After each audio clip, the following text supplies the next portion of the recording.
你好啊，记得个。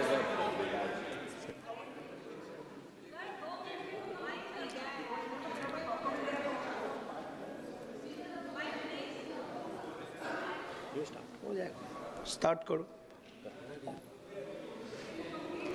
अध्यक्ष महोदय जी, मैं आपकी बहुत धन्यवादी हूं कि आपने मुझे चुनावी सुधारों पर बोलने का मौका दिया है, खासकर इसलिए क्योंकि मैं एक नई सांसद हूं, मुझे दूसरों का नहीं पता उनका कैसा अनुभव रहा, लेकिन पिछला ये एक साल मेरे लिए खासकर विपक्ष से रिलेटेड जो है बहुत ही ज़्यादा चिंताजनक रहा है। एक तरह से ट्रॉमेटिक मैं इसे कह सकती हूँ। हर दिन इन्होंने यहाँ पे तमाशा किया है, हमारा दिल दहल जाता था इनको देखकर। एसआईआर ये वेल में उतर जाते थे। यहाँ पर इन लोगों ने डराना, धमकाना, धक्का मुक्की, ऐसा कोई इन्होंने किसी तरह की कोई बदतमीजी नहीं है जो एक भी दिन इन्होंने संसद भवन चलने नहीं दिया। हम जनता के प्रतिनिधि हैं, हम यहाँ पर उनकी आवाज लेकर आते हैं, हम कुछ सीखने आते हैं, हम नए सांसद हैं। इन्होंने संसद अगर पिछले 2-3 दिन को छोड़ा जाए तो साल पर शायद ही थोड़ा चलने दिया है। एसआईआर कर करके इन्होंने यहाँ पे तमाशे किए, लेकिन अब जब इनको बोलने की बारी आई एसआईआर पे, तो अध्यक्ष महोदय जी, हम देख रहे हैं कि कल leader of opposition Rahul Gandhi ji ने, मुझे लगा क्या खुलासा होगा, हम भी बड़े उत्सुक थे। सारी साल हमने एक ही शब्द सुना है, अब ये क्या ग्रैंड रेवलेशन होगी। लेकिन राहुल गांधी जी जो लीडर ऑफ ऑपोजिशन है, उन्होंने कल जब कहा खादी है, खादी में धागे हैं, धागे में लोग हैं, लोगों के अंदर, उनको जब कहा गया कि आप पॉइंट की बात कीजिए, तो उन्होंने कहा कि मैं अपना फ्रेम कर रहा हूं, मैं अपना आर्ग्यूमेंट फ्रेम कर रहा हूं। और इतनी देर बाद जब वो फ्रेम करके पहुंचे तो ले देकर वो वापस उसी अंतर्राष्ट्रीय मूल की महिला।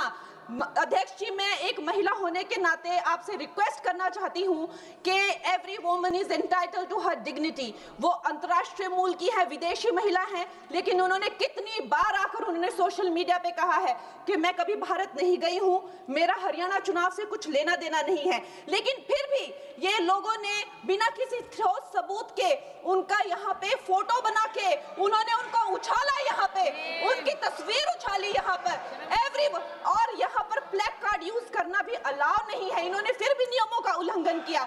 मैं चाहती हूँ सबसे पहले तो मैं इस सदन की तरफ से उन महिला से बहुत ही माफी मांगती हूँ कि इस सदन में बिना कि उनकी आजकल जो पर्सनैलिटी राइट्स का भी एक बहुत बड़ा क्राइम होता है, उसके उपरांत उनका फोटो यहाँ यूज किया गया। मुझे बहुत खेद है। भारतीय संसद की तरफ, संसद भवन की तरफ से हम उनसे माफी मांगते हैं। और ये देखिए, महिलाओं का हमेशा ये अपमान करते हैं, लेकिन हमारे प्रधानमंत्री चाहे बेटी बचाओ बेटी पढ़ाओ हो, महिलाओं को शौचालय देने से लेकर, महिलाओं को गैस देने से लेकर, महिलाओं को जो है वो छात्रवृत्ति न जाने कितनी ऐसी योजनाएं हैं। कांग्रेस वालों, शायद तुम लोग ये समझ नहीं पा रहे हो, ईवीएम्स हैक नहीं करते हैं प्रधानमंत्री लोगों के दिलों को हैक करते हैं।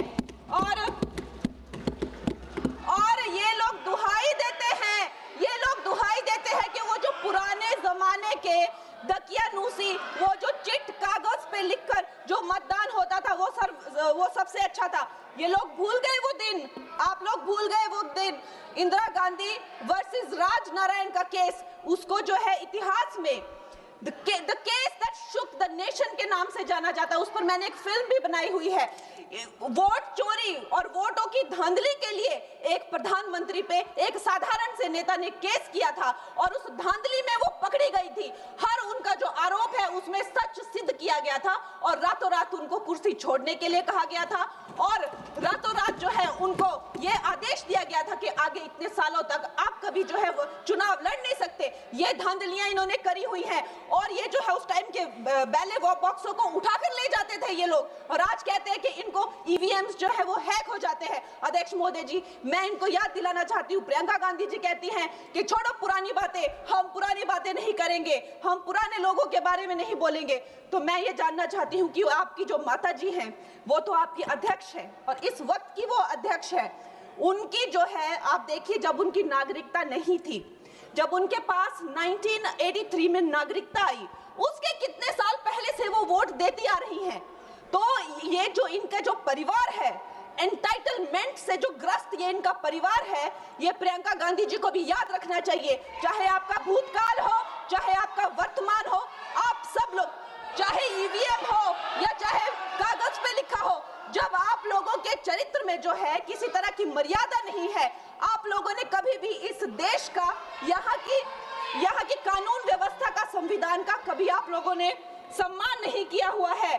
और अध्यक्ष महोदय जी, बिहार में जैसे ही एसआईआर आया, एसआईआर लागू हुआ, हमारी सरकार ने जो है कम से कम 60 लाख से ज्यादा अवैध, अब ये जो सारे अमाननीय वोट कार्ड है, ये सिर्फ घुसपैठियों के नहीं है। कुछ ऐसे लोग हैं जो माइग्रेट हो गए हैं, कुछ ऐसे भी लोग हैं जो इस दुनिया में है ही नहीं। 60 लाख से ज्यादा। और अगर वो लोग जेन्युइन थे तो उन्होंने, किसी ने तो रिक्वेस्ट करनी चाहिए थी कि भाई मेरा वोटर आईडी कैंसिल हुआ है। उसके उपरांत जो है 21 नए वोटर आईडी जो है उन्होंने दिए हैं। और इस तरह का एक माहौल बना बिहार में कि आज तक की सबसे ज्यादा वोटिंग जो है 67% वोटिंग हुई। नागरिकों में ये उत्साह जगा कि जो है इस तरह की जो क्लेंजिंग प्रोसेस है वो होना चाहिए। मैं एक देशभक्त होने के नाते अध्यक्ष महोदय जी, मैं ये प्रपोज करना चाहती हूँ कि हमारे देश में जो है हमेशा महीने 2 महीने बाद हमारे जो शीर्ष नेतृत्व हो गए, सारे अधिकारी हो गए, हमारे जितने भी रिसोर्सेज हैं, हम लोग उनको हर महीने 2 महीने में इलेक्शंस में जो है पुश कर देते हैं। इससे हमारे देश का बहुत ही भारी नुकसान होता है।